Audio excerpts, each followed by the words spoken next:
Hey, what's up, Canada and beyond? Welcome back, ladies and gentlemen, boys and girls, grannies and gators. It is Tuesday, August 6th. Buckle up, folks. We've got scandal, maybe a little more scandal, a little bit of Trudeau perhaps lying. I'll let you guys be the judge of that, but we'll present some evidence and maybe answer some questions that he refuses to. So hold on to your hats, ladies and gentlemen. We've got kind of a bit of a grab bag. I'm going to show you some stuff about what's really going on in the Ukraine. That'll take about 55 seconds. We're going to take a little bit of a look at some BlackRock stuff that we shared in our tactical civics meeting last Saturday that I think is something that everybody should kind of be aware of. I hate to say it, guys, but you can't get to the truth here in Canada without pissing somebody off. And, for those that have been following here for some period of time that understand that, the true depth and nature of what's going on, they're going to understand what we're talking about, and others that have misplaced faith and hope are probably going to be upset. These days I seem to be defending myself more against PPC and conservative minded folks than I do against those that are really our enemies. So I know it sounds repetitive, guys, but we really need you to like and share these shows. They are making it incredibly difficult for anybody to access anything that we're doing or anything that we're talking about. And while folks are still coming in and going through the sharing and making sure that your notifications are turned on, that's important too, because they will just help you out and go and turn off your notifications to make sure that you're not finding things. For people on Rumble, we've got something special for you guys, especially if you're on a desktop device. If you go into the click on the smiley face and instead of the emoticon section, and you type capital WUC up into the search bar, you'll get this emoticon will show up there. So something that's kind of just fun that I wanted to explain to folks. I've had some people that have started to figure it out, started to use it. Just something to have fun with the community here on Rumble. We'll probably add a few more of those, but let's get into some of this insanity, guys. No, things are not getting worse. They are just becoming more obvious.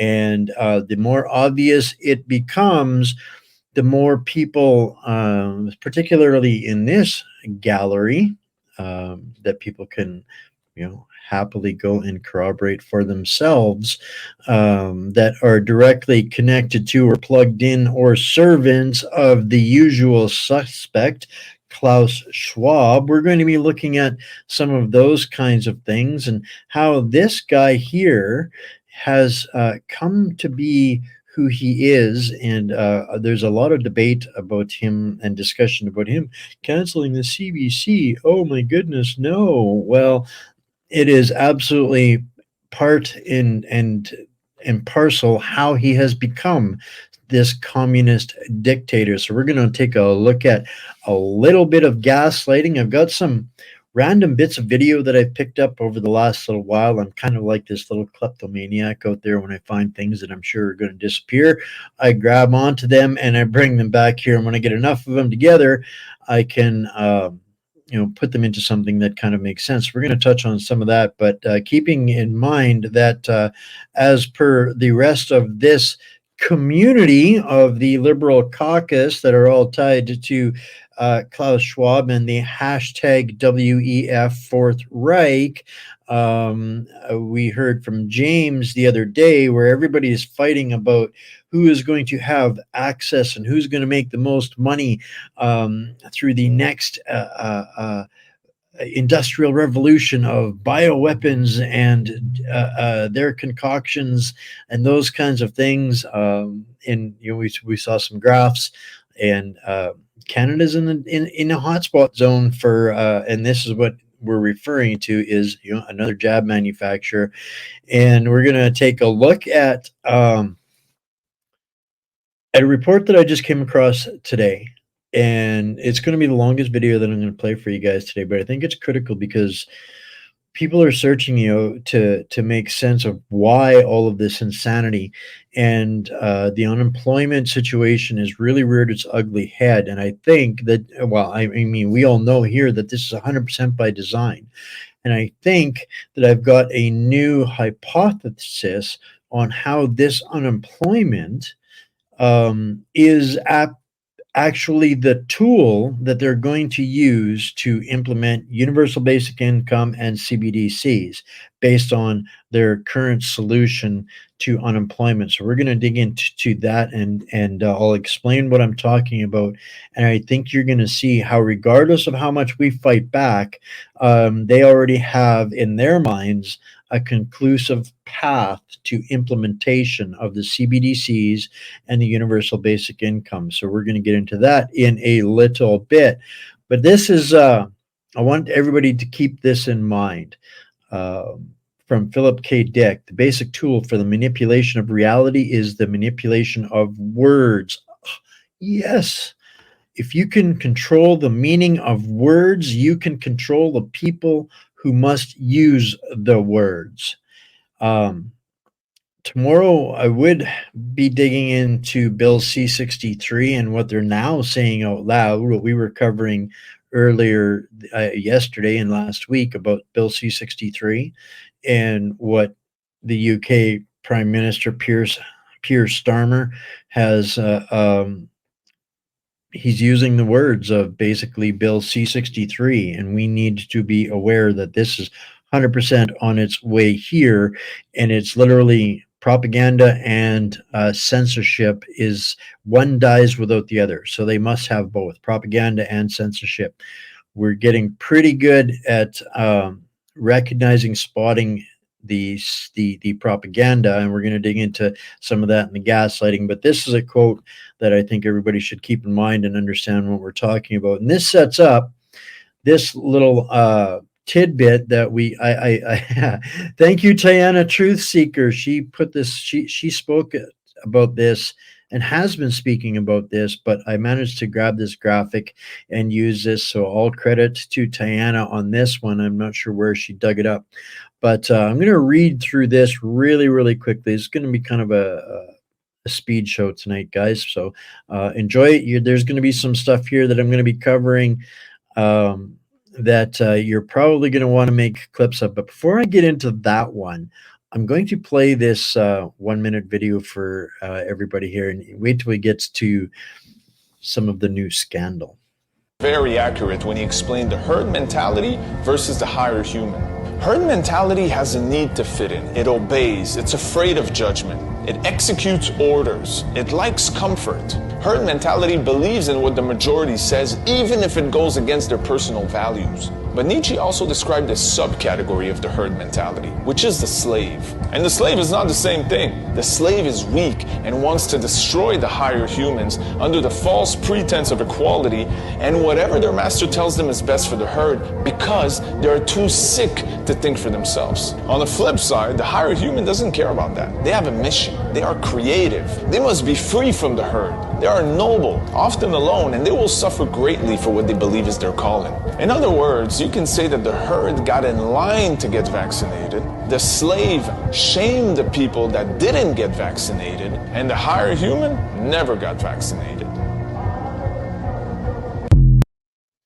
So that was an interesting perspective, and that is the manipulation that they have weaponized. And at the end of the day, we're going to show where it comes back full circle to how Justin Trudeau is losing grip.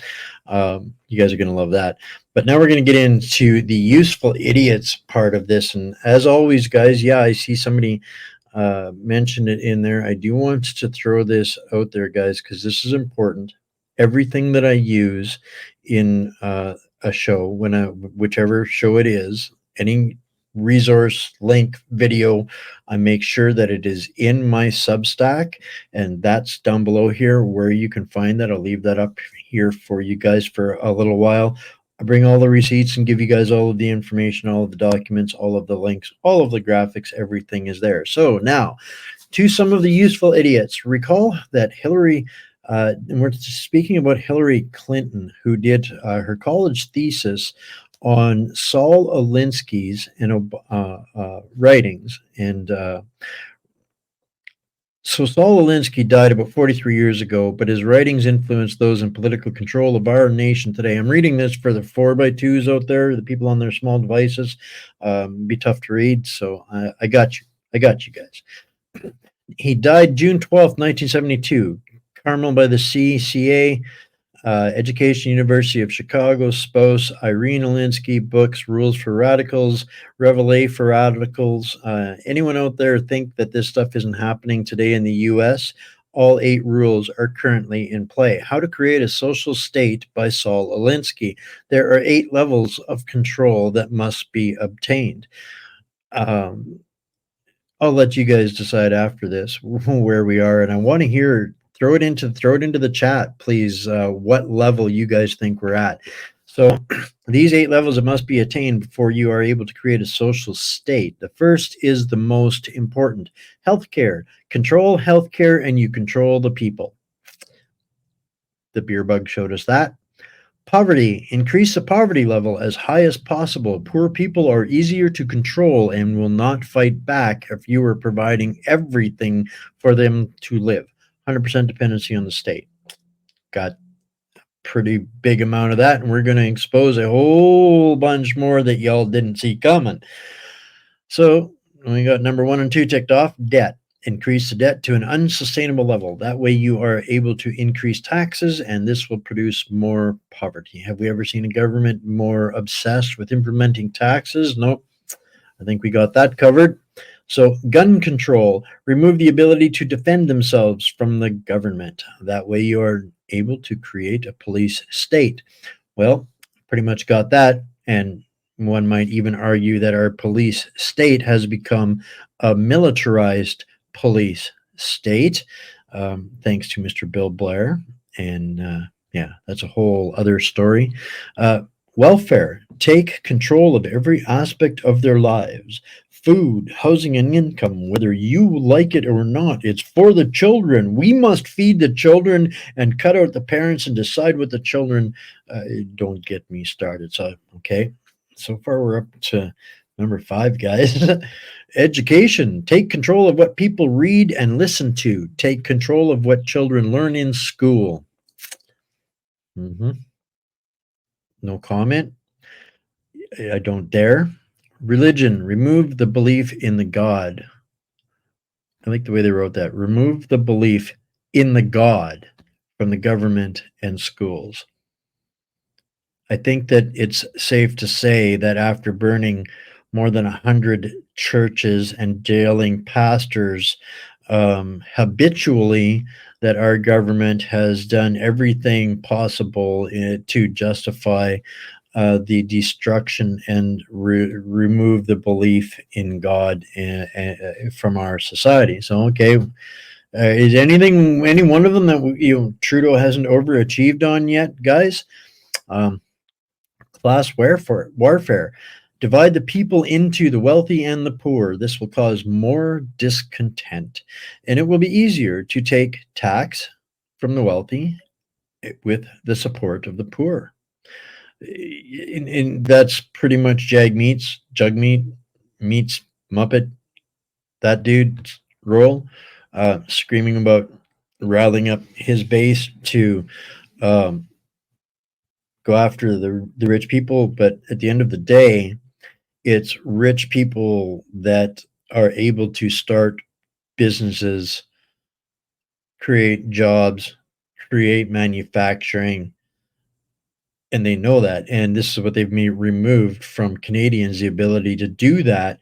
And they only provide that opportunity for people that don't originate here in Canada or have a a personal or emotional or social investment in Canada. So, okay, I think that class warfare is uh,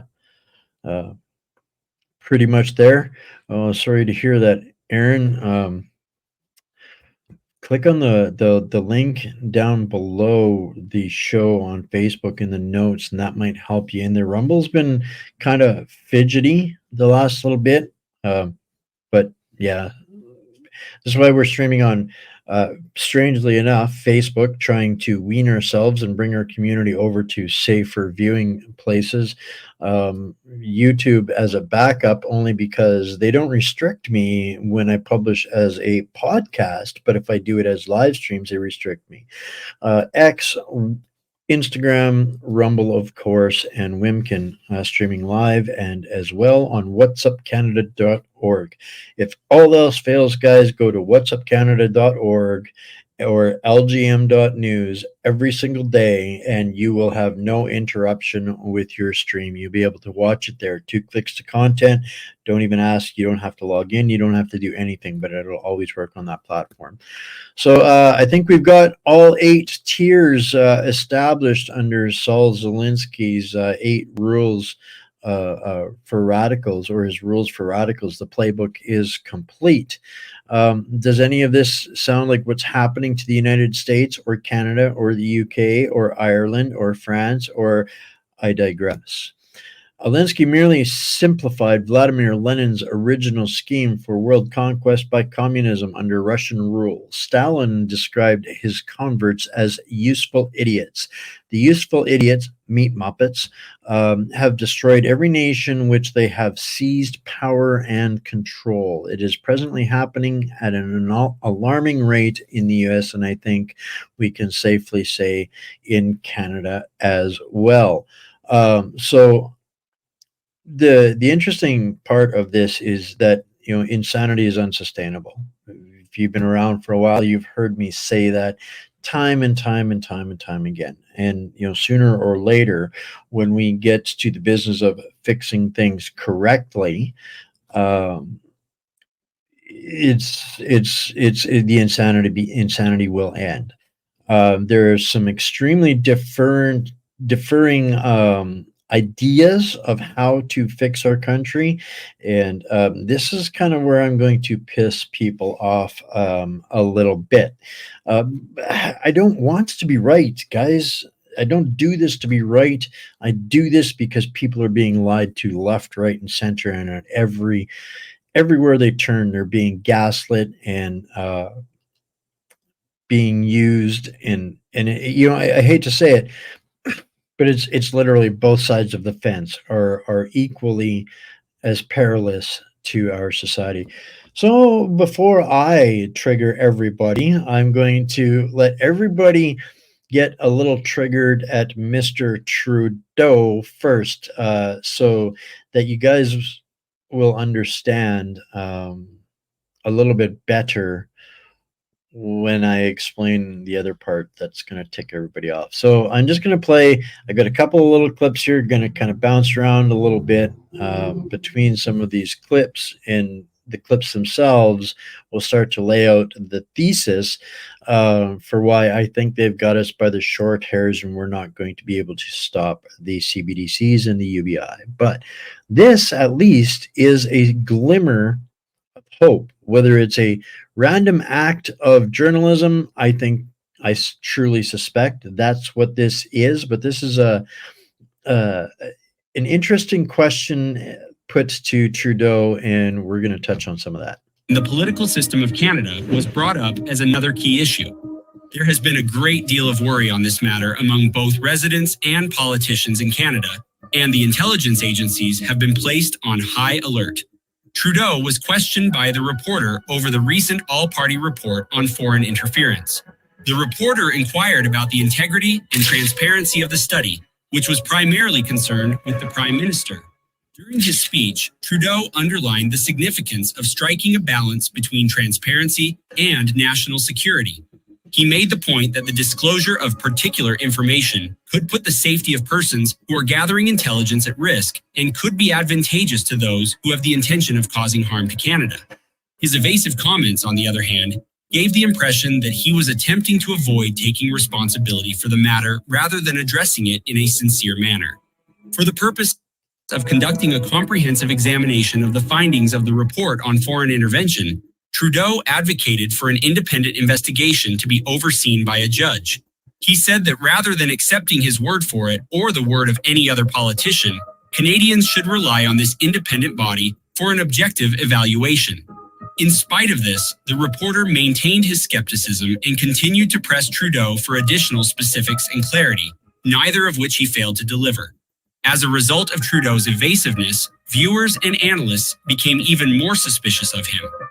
They believed that his unwillingness to provide answers that were unambiguous was an indication that he might be concealing something. Throughout the course of the conversation, one of the constant themes was the public's right to know about the integrity of Parliament and the potential compromises that could be made by foreign states. I think PDS, I think you're trying to ask if I'm winding you up. Oh yeah, I am absolutely going to be winding you up. So now I'm going to answer that question for Mr. Trudeau.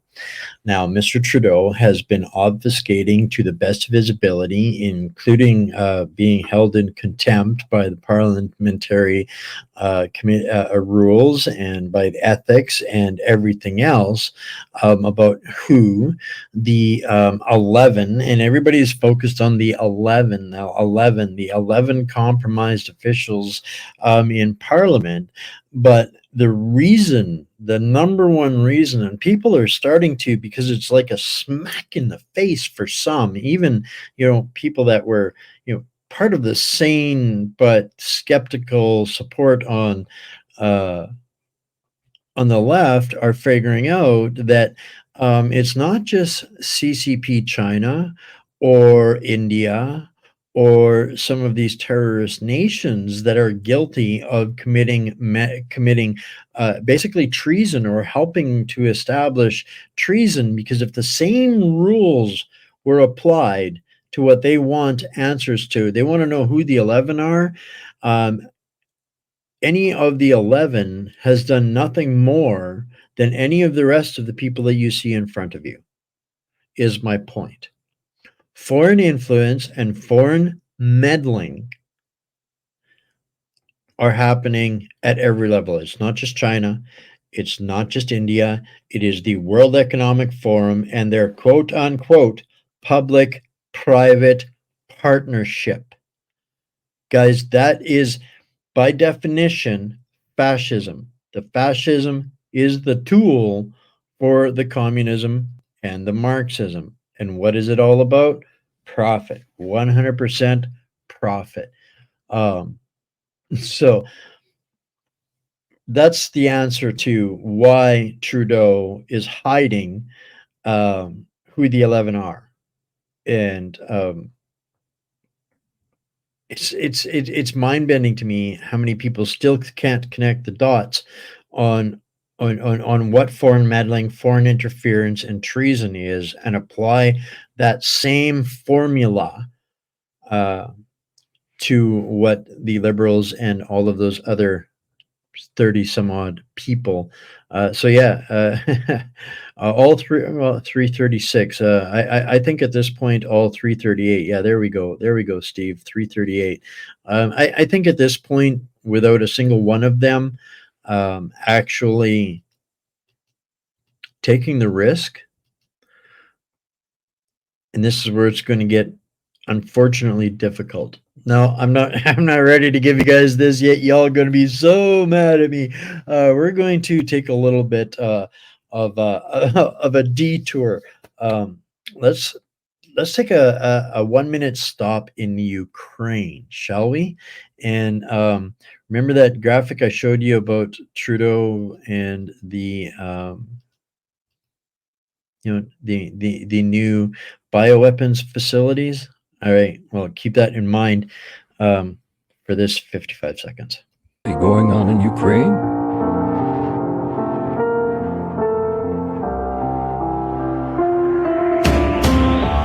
Another head hangs slowly, chanting.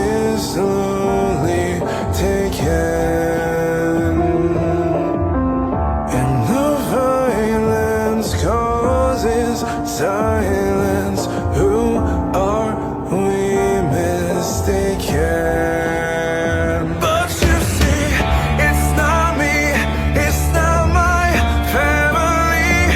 In your head, they are fighting with their tanks and their bombs and their bombs and their drones. In your head, they are crying.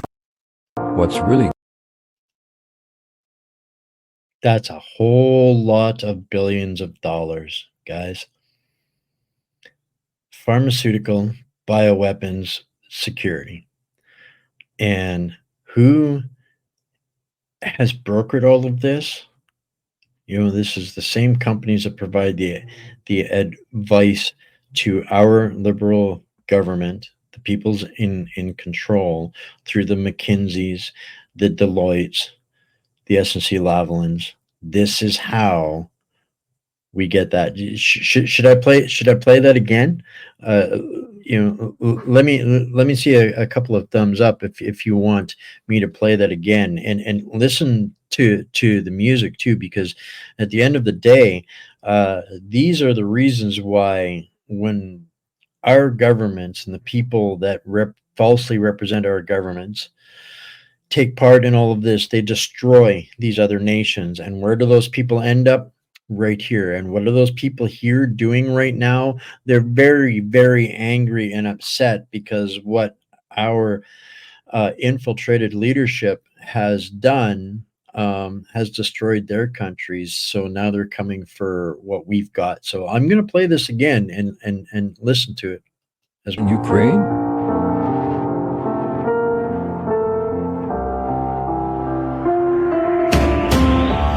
Another head hangs slowly, child is slowly taken, and the violence causes silence. Who are we mistaken? But you see, it's not me, it's not my family. In your head, they are fighting with their tanks and their bombs and their bombs and their drones. In your head, they are crying. I counted 38. 38. And I'll just go right into this next clip for you guys while that one's kind of sinking in. And again, of course, guys, I'll make sure that you guys can get all of this in the Substack tomorrow morning. I figured out BlackRock's true purpose. Because the big banks have been controlling the world for decades before BlackRock came on the scene. Hundreds of years even. So what use do the big banks have for this new upstart company called BlackRock? Well, we've been doing a lot of research around this channel about how BlackRock works and what they are. And we've been learning how basically no matter where you look in the markets, BlackRock and Vanguard are the top shareholders of every company. And it doesn't matter what industry you look at, you're gonna find their names at the top of every list, even in competing industries like oil and gas and green energy. And all along, I've been working on a theory that there has to be some reason why BlackRock is useful to the big banks and the money that controlled the world long before they came along. And I think I figured it out. Here's a list of all the biggest banks in the US. JP Morgan is the biggest, and they control $3 trillion of assets. Trillion with a T. If you've heard of the S&P 500, what that is the 500 biggest companies in the American stock market. That's companies like Apple and Microsoft and Amazon, Tesla, ExxonMobil. This graph is showing all the companies in the S&P 500, and the bigger the box they have, the more money their company is worth. And Apple is the biggest one. All combined, the S&P 500 is worth $36 trillion. So, JP Morgan alone controls assets that are equal to almost 1/10 of more or less the whole US stock market, because the S&P 500 is most of the US stock market's value. That's a lot of power that JP Morgan has. But then imagine all of these banks all having similar interests and kind of being buddies and kind of getting along when they eat up all the smaller banks and keep control of the world for themselves. Let's not forget, that a lot of the most powerful banking institutions of today came out of power systems that long outdate the United States of America. So why did they let this company named BlackRock come along and suddenly start controlling $10 trillion in assets? That's right. BlackRock controls more than 3 times as much assets as JP Morgan Chase does. And BlackRock was only founded like 30 years ago or something. The answer can be found in what BlackRock does. BlackRock manages funds like exchange traded funds and index funds, which most of our retirement money is invested with. Most of the money that BlackRock and Vanguard are playing with in the market is actually ours. It's actually our retirement money and our index funds and our exchange traded funds. You know, these banks seem awfully powerful when you see numbers like $3.2 trillion. But what if I told you that we actually have more money than them? That's right. And our power has been on the rise lately. In 2011, retail investors represented just 10% of the market. In 2021, retail investors were over 22% of the market. I want to pause this just for a second here, guys, before it gets too far ahead on this, because there's some really great comments. Hey, Megs, it hurts my brain too. That's why I find the videos and let smarter people do the talking for me and share them with everybody. Mark, yeah, we covered what Warren Buffett was doing on last night's show. We started to look at what happened in Japan. Friday, I already warned Bryce in advance on Friday. We have a show called Bankers, Bandits, Bullion, and Bucks with Bryce, who's a financial whisperer, and I already pre-warned him that this coming Friday, he is doing all the talking. There's lots to talk about. So absolutely, this is all coming to a head very, very quickly. And so all of those, 38 companies that we just looked at that have taken all of our money in the Ukraine to invest in the Ukraine. That's how it's happening. Is this Vanguard, BlackRock, State Street? They're the ones that handle it, and it's McKinsey and Deloitte and those guys that set it all up for them. Oop. $7.2 trillion of capital invested. And that's just the money that we're actually investing for ourselves. Do you remember what happened to GameStop? Money that average traders are putting into the market right now is more than double the money that JP Morgan Chase has in the market right now. But hold on, because it gets juicier. US retirement assets total up to $33.6 trillion. And surely, a big portion of this is the retirement funds of really rich people. But don't underestimate the power of numbers. There's a lot of normal people like us. And when you put those $33.6 trillion next to numbers like $3 trillion, you start to realize that we have an awful lot of power over these markets if we were going to wield it for ourselves. Problem is, these funds with companies like BlackRock and Vanguard, they wind up controlling almost 30% of the assets in the marketplace. It's complicated, and it depends on which numbers you go by. Like, retirement accounts account for about 30% of the market. That's because a lot of retirement accounts are invested with things that are not stocks, like commodities or like bonds. But let me remind you that the S&P 500 is only worth $36 trillion. And if we weren't putting all of our retirement money away with a company like BlackRock or Vanguard, and we were the ones investing in these companies and then voting those shares because we were educated investors, it makes me wonder if we would vote to have people like the CEO of General Mills get paid $15 million a year. Makes me wonder if we would put up with our pharmaceutical companies pulling this kind of shit on us if we had a huge amount of voting power in those companies with our shares. But we're not, because most of our retirement money goes to BlackRock or to Vanguard so that they can invest it for us into the market, and they can have all the share voting rights that goes with all those shares. And all these banks can keep being the biggest players in the marketplace and controlling how it all works. I wonder how much all these banks total up to. Why don't we add up the top 8? Little math here, came out to this. This is in millions, by the way. Let's make it into trillions so it's easier to see. Divide that number by 1,000,000. And in total, the top 8 banks control $12.14 trillion in assets, all combined. I'm sorry, 12 trillion? Yo, you guys are small fish. We're out here trading. Power to the people, motherfucker. All right. Well, so the point that I wanted people to understand, this is directly how they are extracting our wealth and making people think that we are the minority, and we are suppressed. And yeah, this is what they want us to think while they are pillaging our societies through corporate crime, corporate treason, and also one of the biggest reasons why you'll see on the bottom of the corner there, you'll see my patriotswitch.com let me free logo there. This is why I love this company so much. This reason above all else is our founding partner was labeled the eighth most dangerous man in America because he would not capitulate to BlackRock, Vanguard, and State Street. And to this day, we remain 100% American owned and managed and supplied. And we are a big chunk of some of those many millions of dollars that is not going to Vanguard, State Street, and BlackRock.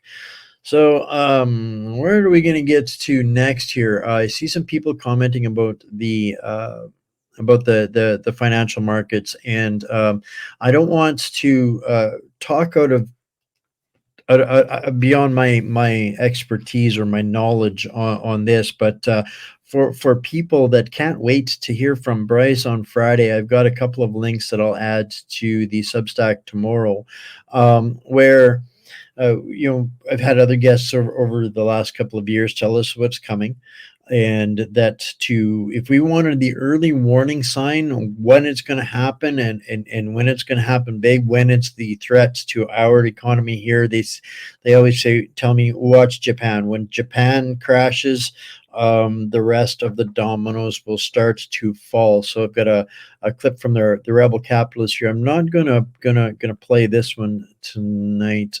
Got more coming up, but the things that we've been trying to help people get organized and their communities fortified. I don't know that we've got much more runway, but it's going to do. It's going to get interesting. That's why the title of the show is "Buckle Up, Folks." It's going to start to be a bumpy ride. So before I actually trigger everybody yet, I'm still hesitant to do this part of the show, but so I'll stretch it out a little bit longer and give folks a little bit more. A little bit more scandal of our liberal government. All right. To right. Justin Trudeau's so-called modernization of Canada's broadcasting regulations has turned out to be nothing more than a half-baked attempt to prop up outdated systems while completely ignoring the needs of today's music industry. Patrick Rogers, CEO of Music Canada, summed it up perfectly when he expressed disappointment that the new rules, instead of focusing on supporting Canadian artists, are merely reinforcing the old guard of terrestrial radio. Can you believe it? After spending 3.5 years pushing for a regulatory system that would align with the modern music landscape, what we get is a throwback to policies that benefit old school broadcasters. It's baffling.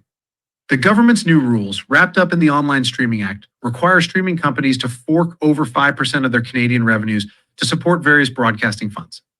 On paper, it sounds like a good idea, $200 million in new funding for Canadian media. But let's dig deeper. This money is being funneled into areas like the Canadian Media Fund and diversity initiatives, which, while important, don't address the real issue at hand, the need to support Canadian artists directly in today's digital age. Rogers had hoped that the overhaul would tackle the realities of the modern music industry, particularly the role of streaming platforms in building artists' careers. So now I'm going to leave this one at that, but I wanted to open that door of thinking, that as much as they're only addressing the music industry, it's full spectrum, and it's much bigger than just the money at stake here is hundreds of millions of dollars that Trudeau is trying to extract and extort from the media companies to recycle and launder back to back to the propaganda platforms of his choice. And so this one here, guys, I guess we are going to run a wee little bit longer than I thought, but I'm going to make you guys watch most of this one just because it's incredibly important, and this is going to tie into, I think, one of the unseen blind sides that's coming. We've talked about the where we're seeing the wage subsidies, where the government subsidizes 75% of all of these new Canadians that work in every retail job and, well, basically every freaking job in our society, and nobody else can get a job.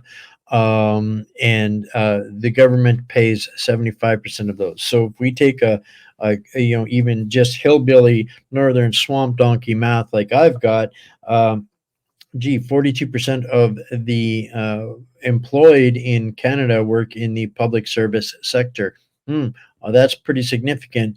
And the rest of the private sector is predominantly subsidized by our government.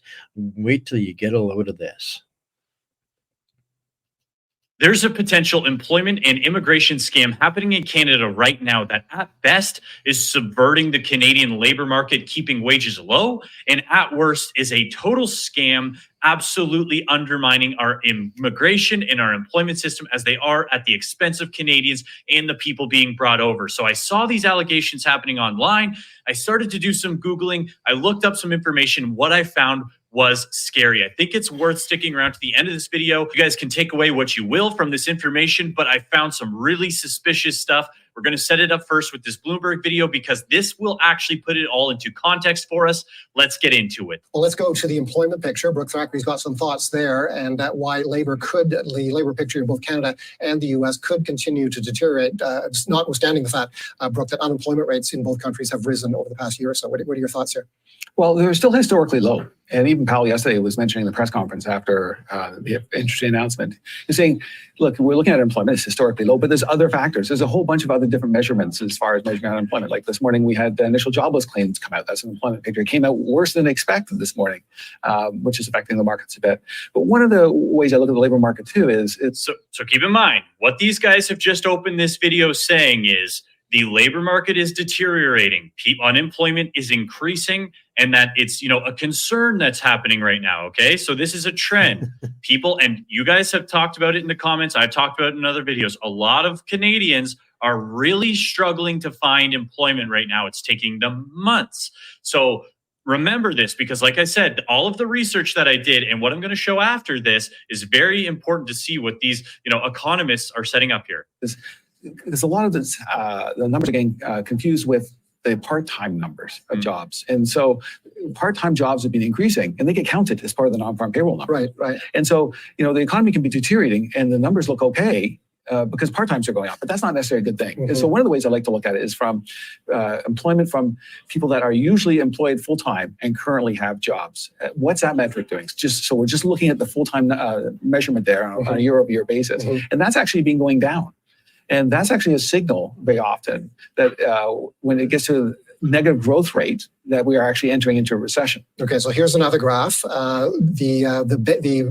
You can see the baseline is the white horizontal line running through to the 0 point on the right-hand axis.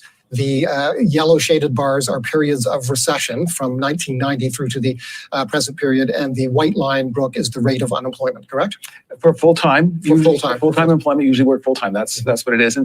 Okay, again, full-time employment. You guys should be able to see it here. There's just under my picture there, there's just a little bit of a dip in the graph. But right there, we can see a downward trend of full-time employment in Canada, which means we have more job seekers now in Canada. This is huge. Remember, again, because we're going to talk about this very strange stuff that's going on. Oh, wait, Angry Gary, if I'm angering up the blood tonight. Oh, but wait, there's more.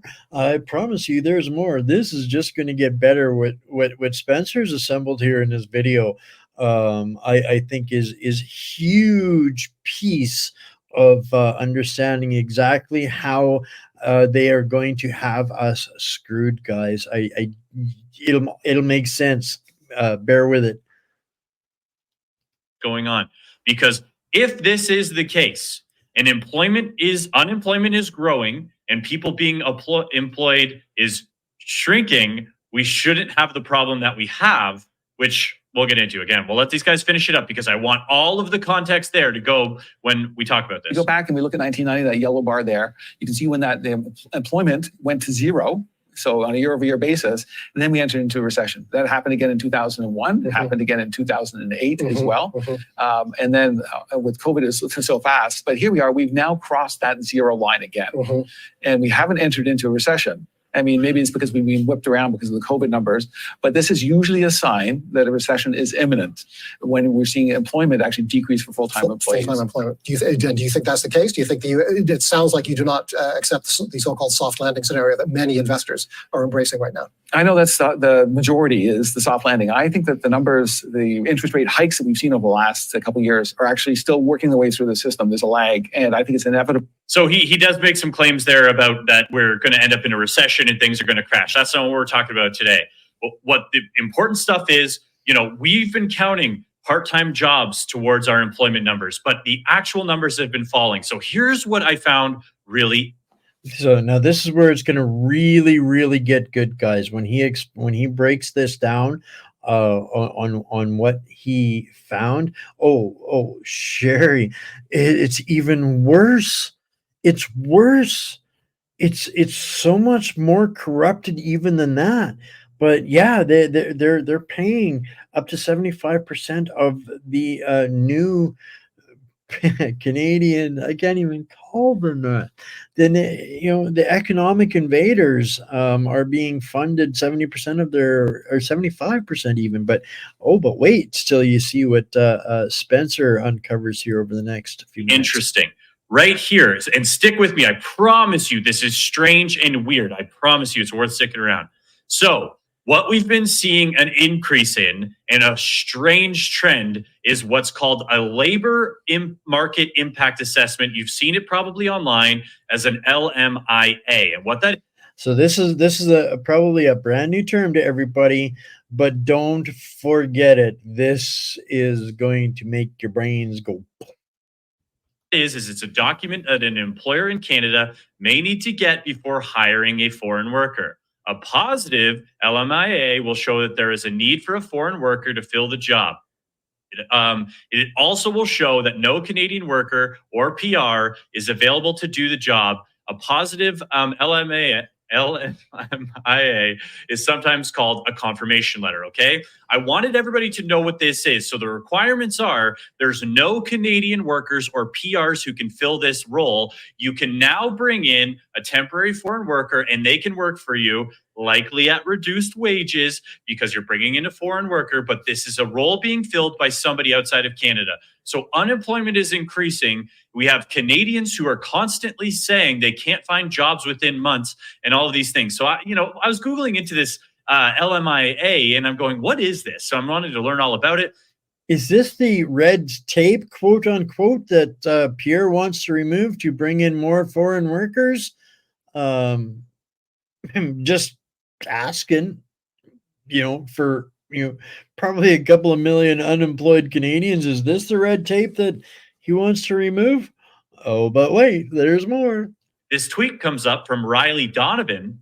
Struggling to find a job? Someone created a map of every employer who's been issuing positive LMIA assessments because they couldn't find Canadians. Now remember, hey, did you like the video yet? If you haven't, please like the video. It helps the video get shown to more people. If you like what we're talking about, you want to hang out for more videos, please subscribe. Love to have you on board. Let's get back to it.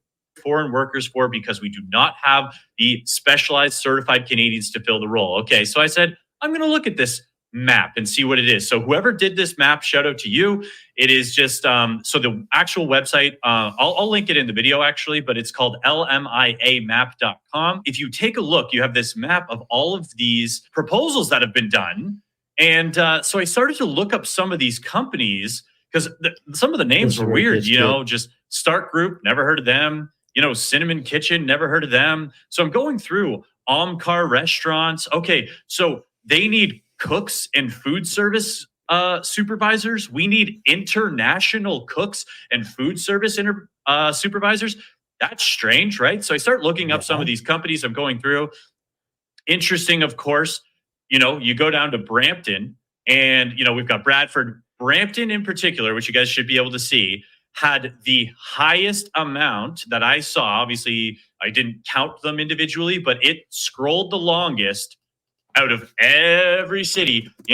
Dr. Ramadan El Suji medicine professional, nurses, aides, orderlies, patient service associates. Like, again, do we not have Canadians for any of these roles? JVS electrical contractors, accounting technicians. You're telling me that there's not a Canadian accounting technician who could get hired there? Like, it was all really strange. So what I did, so then I looked at why the LMIA processing fee. I was like, what does this actually take for a company to do? Because the big allegations that I saw, which led to me looking into this, was companies are selling these assessments to foreigners saying, hey, you pay me $10,000, you can come work for my company under an LMIA assessment. Now, these are all allegations, and I am not an investigative journalist. This was just me Googling. All of this information is public. Everything we are going over is public information that I found on Google. I did not have to do any private searching.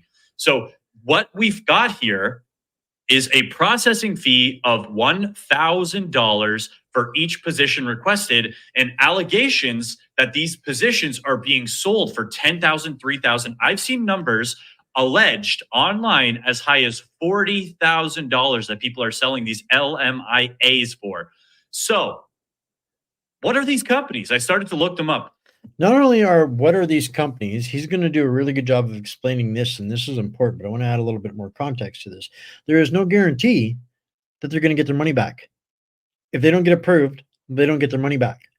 So we have got these Canadian coyotes, if that's what you want to call them, that are pushing this and getting people to give them all of their money, up to $40,000, to come here for a promised job. And we'll take a look at how some of these jobs go and where they come from, or where they're being quote unquote created. But I want to keep folks to bear this in mind. And there was a comment on X asking if I thought Pierre was going to fix this. And this is critically important before I piss the entire conservative world off, to understand exactly what this machine is of human trafficking disguised as bureaucracy and migration. And at the end of the day, guys, the United Nations and the World Economic Forum only exist for one purpose, and that is to legitimize and capture human trafficking on the global scale and control 100% of every bit of energy and consumption on the planet. So this is all part and parcel of the same hashtag WEF Fourth Reich beast. This is just all I'm showing you guys here is some of the machinery, the process of how they're doing this and making it normalized. And Spencer's done a great job on this. And so it's not even me saying it. This is just what he's discovered. So I'm only going to go through a couple more minutes of this here, and we're going to get into some of the other stuff that's equally critical to understand tonight. One of the ones listed was the Maruti Empire, okay? Maruti Empire? What is this? The Maruti Empire, they need all of this stuff. What do they need to hire for? KFC, Pizza Hut, Taco Bell, Subway, Esso gas stations, hotels. So for regular customer service workers, which as we know, it's very rare these days to just have a conversation with a Canadian-born customer service worker, you need to bring in foreign workers for this. And why this is such a huge deal is this is wage suppression in real time. And now I'm not saying this company is doing this. I'm just saying they're just one everything I'm saying today is just strange information I found, no allegations. But the principles of hiring foreign workers to staff your company means you're able to keep wages low. We can't find Canadians who want to do it. No, you're not willing to pay wages that Canadians are willing to work for and Canadians who want to do it. But on top of that, why are all these high school kids not able to get jobs? Because these roles are being filled by temporary foreign workers. So You got their management team. Oh, here's their great team from Marudi Empire who needed to bring over a bunch of international workers here. Okay, sure. And again, You not saw that list accusing of them businesses of that they being run: abusing the Subways, system. Essos, I hotels, they restaurants. currently, with this public information, have active LMIAs open for food service workers and other positions. So basically, all of those companies that this empire owns have LMIAs out there saying that only foreign skilled workers are acceptable for the jobs. Canadians don't qualify for these jobs. And so they're going to recruit abroad and bring more people in here. And once they come here, then Trudeau has committed to 70% of their income. So this is corporate invasion by the corporate elite. Positions within their company. That's all I'm saying. Okay. So Stay Home Forever, another company, coincidentally has active.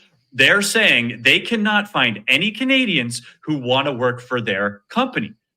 Again, relatively strange, right? So, here's their management team. We got the management team at Stay Forever Home. Okay. Strange. Again. So these guys weren't even the strangest ones. Those first two that I showed you actually looked like professional companies. Like, these look like real businesses that need employees. These guys aren't the ones who I'd say, first of all, I got no idea what they're doing. I'm not making any allegations or any claims. They do look like legitimate businesses that are operating. I will claim that I could build one of these websites in about 2 hours. However, I did find it interesting that they weren't able to find Canadians and had to bring in temporary foreign workers. That's all I'll say about those. These other companies, however, this one in particular, search engine optimization company with a website I had to look for. It was hard to find their actual website. It's called Omega Tech Source, random bad name of a company. No offense, guys. And so I'm going through, and these guys have the worst, most basic website with, we design, build, support, improve comprehensive range of IT information technology. But then when I looked into their services is SEO. And I'm going, well, that's not IT, technology. Like, you just could do an SEO as marketing, right? So it's like, this website doesn't even make sense, but these guys have LMIAs open for that as well, which I was like, okay, I don't know anything about these companies. Again, public information, these are all posted, but I just found it strange that this company was not able to find any Canadians to help work for them, and they needed to bring in temporary foreign workers. And so I looked up Harihar Holdings Inc. because I'm trying to find, I'm going, who are these companies? I'm looking them up. They don't even have corporate websites, but the best I could find for these guys is that they are a gas station company out of Brampton. And again, for some reason, we can't find local Canadians to work at a gas station. So I'm trying to figure out what's going on because, yes, it was just strange. And again, no allegation. He's not saying it. I will. It's money laundering, theft, and human trafficking. And the problem with this is that sooner or later, these people that have come here and given up everything, like probably this individual, becomes very upset when our government starts backing out of their promises and abandons them and leaves them here in Canada. And this is the class structure and divide, which was, what was that, rule number 8 of Saul Zelensky's rule book, or rule book for radicalizing and capturing a nation. So I'm gonna leave off with that one here. And it's good that people are starting to connect the dots and understanding that this is straight up, and I use this all the time, hashtag capital WEF, the number 4, and then TH Reich, because this is exactly where we are at. And by that, the WEF is responsible for bridging the public-private partnership between the United Nations and our government, where they have captured us through the pseudo fraudulent documentation and manipulation, lying to the public, propaganda, censorship to make sure that people don't understand, under the UNSDA, the United Nations Sustainable Development Agenda, and the Paris Accords Migrant Compact. Those documents, every single one of them, is treason. That is treason, where our elected, supposedly representatives, signed us off to carve up Canada under the auspices of the policy crafted and created in Switzerland. And the problem with this all is this leaves us absolutely lost in Russian roulette. And there is no difference at this point, regardless of what any politician tells you. They are lying at this point, and I feel bad for people that are so lost in hope and despair and desperate that Pierre is, all we got to do is get Trudeau out. All we got to do is get Trudeau out. No, guys, that's not going to happen, and I'm going to have to prove it to people here again, because I'm getting attacked by conservatives and PPC members, about this, and we'll talk about the PPC in a minute. But right now, people need to understand that when it came time to vote away Canada for this foreign policy that we didn't elect, we didn't ask for, didn't want, that we would turn Canada into the post-nation state, who all signed on to that? Right? This is the first sheet. Liberals, 162 said yes. 7 conservatives, 70 said yes. The NDP, 36 said yes. Bloc Québécois, 9 said yes. And that was where life went to hell in a handbasket in June 6th in 2017. And the guy that everybody thinks is going to save us is contractually obligated and said yes to the exact same policy that we hate our liberal government for. And everybody wants to blame on Trudeau and think that this guy is going to save us. And I am desperately screaming for people, if we do not hold his feet and make him demand to remove specifically these agreements, which he just recently said no. Just like 2 weeks ago, he was caught, and somebody asked him, would he remove Canada from the Paris Accords? And he said no. Just cut and dried, angry, no. So he is committed to fulfilling the exact same attaboy list as the rest of these other people on this other list that we take free liberties with. Pierre is equally obligated. He signed on the dotted line. And unfortunately, Max is never going to stand a prayer, because nobody will trust him, because he is just another tyrant. He will not allow an actual leadership election. Let somebody else run for the leadership of your party, Max, the PPC. See what happens. You probably get some seats, but people haven't forgotten. And there's things about Max that people don't want to admit. And I hate being the one that's going to be put on the hot seat for stating facts and truth, because people don't like their feelings being hurt. And unfortunately, all of the outrage, all of the feelings, all of those things that people want to levitate at me aren't going to change a damn thing. Just because they're offended doesn't mean they're right. So Trudeau's obligated, Pierre is obligated, and Max, when you look deep enough and hard enough, and I really don't like talking about this because I actually like Max. As a person, as a human, I like Max. Just the way some people like Pierre, and Pierre will not tell the truth. He will say, oh, none of my members are going to Davos. Nobody cares if they don't get to go to Davos. That's just a ski retreat for these meat muppets. It's Switzerland that we have to cut out of this. It's the United Nations, the World Economic Forum, the IMF, all of these multinational agencies that we didn't get to elect that are actually ruled and controlled by the OIC. Look that one up, the Organization of Islamic Coalition. So they are the ones that have manipulated over decades the United Nations to make migration the Sun Tzu conquering of a nation policy in our country, and people want to uh, be stuck on an emotional context and not believe that they're being gaslit. And both parties are absolutely 100% in on this. And I'm going to show some people that maybe not have seen this, what our media used to report pre-2022. And I saw a comment go by here about who was or was not the richest.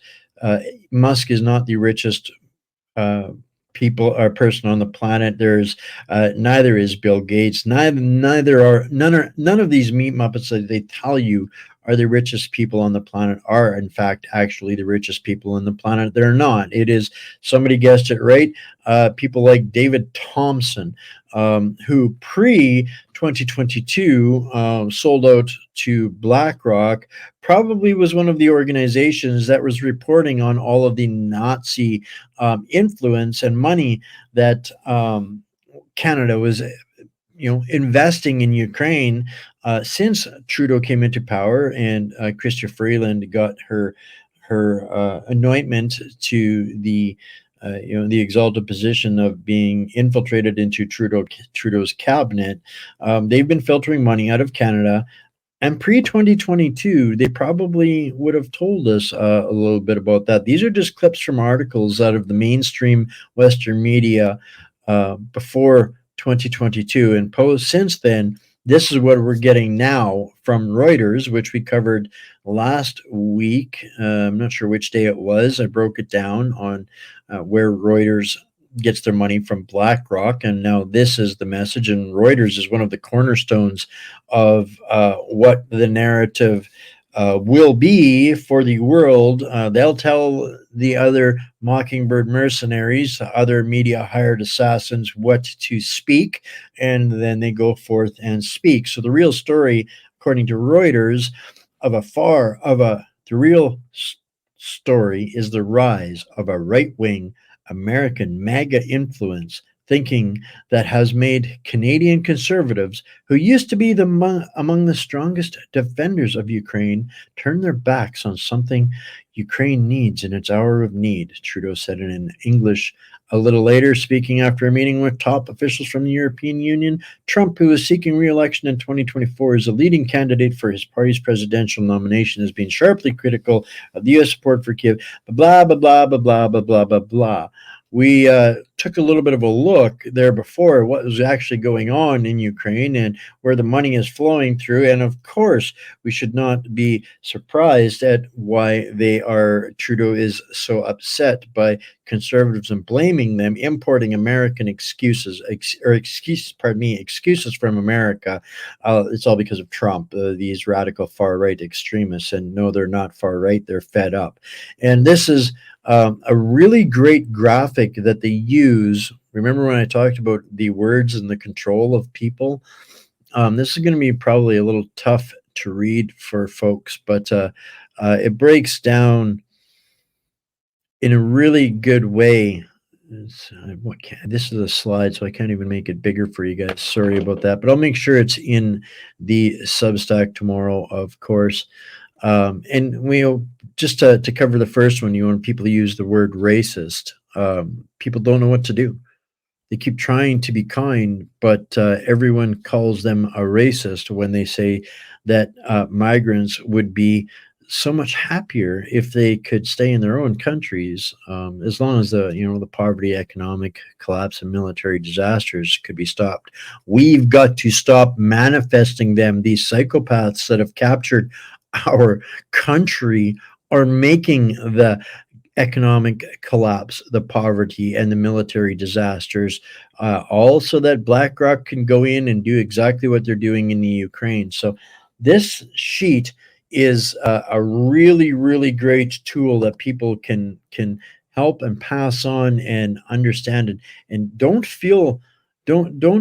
we can't allow these psychopaths to control us through the manipulation of their language. We talked about Orwellian speak, the gobbledygook, the nonsense, the manipulation, the neurolinguistics programming. We've been covering a lot of that stuff in the last while, guys, and specifically, so that we can be able to defend ourselves from being labeled fraudulently as far right. It's fed up. So every time you see one of the mainstream media outlets use the term far right to anything that objects to what is going on, specifically on X, add a community note. That is a lie. That is a malicious allegation. And at the end of the day, our media, the mercenaries in media, haven't got the right word for it. And this was a graphic. I'm going to finish off with a couple of slides here of relevance to all of this to kind of wrap it all up in a bow, guys. Is at the end of the day, what we're left with is, thanks to this graphic, to Tayana Truth Seeker for this graphic, that is, ineptocracy. This is for the 4x2s. I'll read it for you. A system of government where the least capable to lead are elected by the least capable of producing, and where the members of society least likely to sustain themselves or succeed are rewarded with goods and services paid for by the confiscated wealth of a diminishing number of producers. Now, that is where they get us trapped. And when the markets collapse, and they inevitably will, whether it's this week or the next, or maybe they tread water for a little while. We've been looking at it for months as to how it's inevitable, it's unstoppable, and why, we covered last night, why even countries like El Salvador are moving towards BRICS. This piece came out from the Washington Post, and I only clipped these two graphics, because I wanted to highlight the point that the United States has economic sanctions on 1/3 of all countries in the world, and our government still pretends they're the good guys. You cannot be the good guys in all of that and not be up to something. Our governments are absolute syndicates. And the point that I wanted to make is that of all of these countries moving towards BRICS, America has more than 28,000 sanctions against Russia, and they are among the fastest growing economies on the planet. They're among the top 3 growing economies on the planet. So markets collapsing, everybody's leaving the petrodollar behind, the US dollar behind, de-dollarizing, moving towards BRICS, buying gold and silver, and people are just starting to figure out that in terms of actually leading to changes of regime, we don't really see that very much. And many critics will argue that, in fact, sanctions actually embolden and empower the people in charge. You know why? Because they adapt, improvise, and overcome. And people are getting real tired of bullies at every level. And even more so, they're getting tired of clowns. If you earn it, they tax it. If you spend it, they tax it. If you save it, they tax it. If you invest in it, they tax it. If you build it, they tax it. If you sell it, they tax it. If you live in it, they tax it. If you drive it, they tax it. If you eat it, they tax it. If you give it away, they tax it. When you die, they tax it. And then they waste it, right? So this is why, me personally, I do not have a dog in this fight anymore. As far as I'm concerned, there is no voting solutions to this. So this is a cute little poem that I read. We're almost done here, folks. So thank you for hanging out with me to the end tonight. I will not vote red. I will not vote blue. I won't vote at all, because that's how they maintain control over you. There are several candidates and sides, but all are the same, and they appear to be separate, so you keep playing the game. The few rule the many by belief alone. They want you to believe in their power so you don't see your own. The game is won by not playing at all. Dissolve the belief in their authority, and their whole system will fall. And on that note, all I can say to that is, come on, do an Iceland. Do an Iceland. Don't wait for that new party in Canada to force us to understand what Iceland even did. That's where we're going to be running into in this next election. So this is a huge part of why I don't believe there's a political solution. Even if Max was 100% genuine, he doesn't have the runway, because this election is going to be like none other Canadians have ever faced, because enough people in Canada actually do understand what Iceland did. And they're they're going to force the rest of us to get a real big old bannock slap and understand and gets to know more about this. And this is some of the stuff that we'll be getting really deeply into in our tactical civics meetings. And it'll be every second Saturday. So not this coming Saturday, we'll have another one the Saturday after that.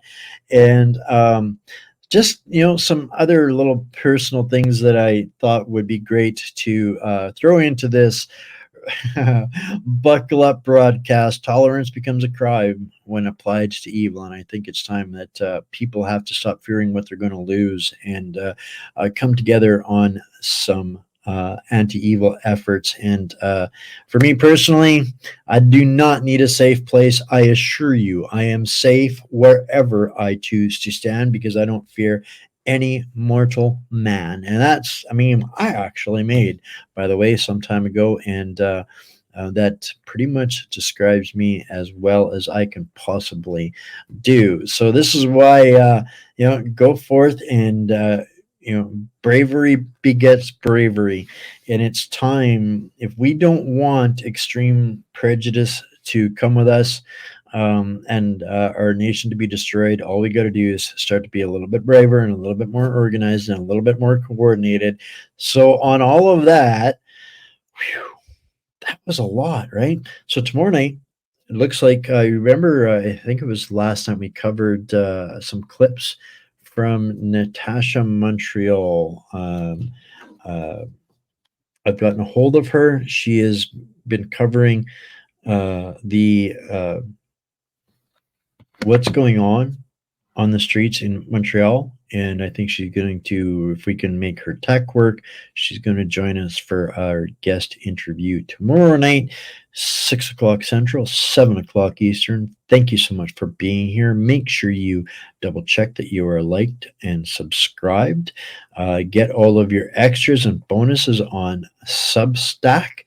All of these links will be in the show notes and the Substack as well. If you want to contact me, if you're a whistleblower, if you got a great story, contact at whatsupcanada.org. And most importantly of all, guys, whether it is me or whoever it is that you trust that is sticking their head up, fighting this censorship monstrosity beast and standing up and giving you the information that you can trust and that you can get every single day reliably, and they are working hard for you in this war for humanity against the media mercenaries. Support them.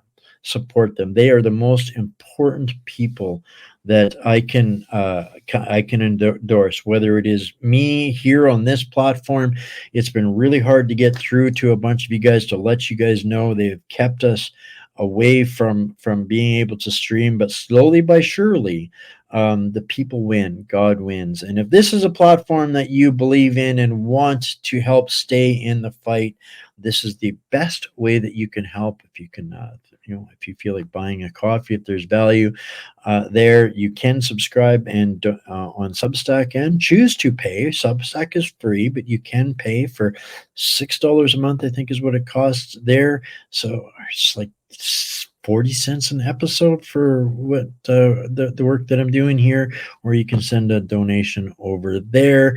If you want to learn more about how we are taking on the BlackRocks and the corporations and, that power that we talked about early on the broadcast, let me know that you're interested in the Tactical Civics program, and we're putting together the next one for that.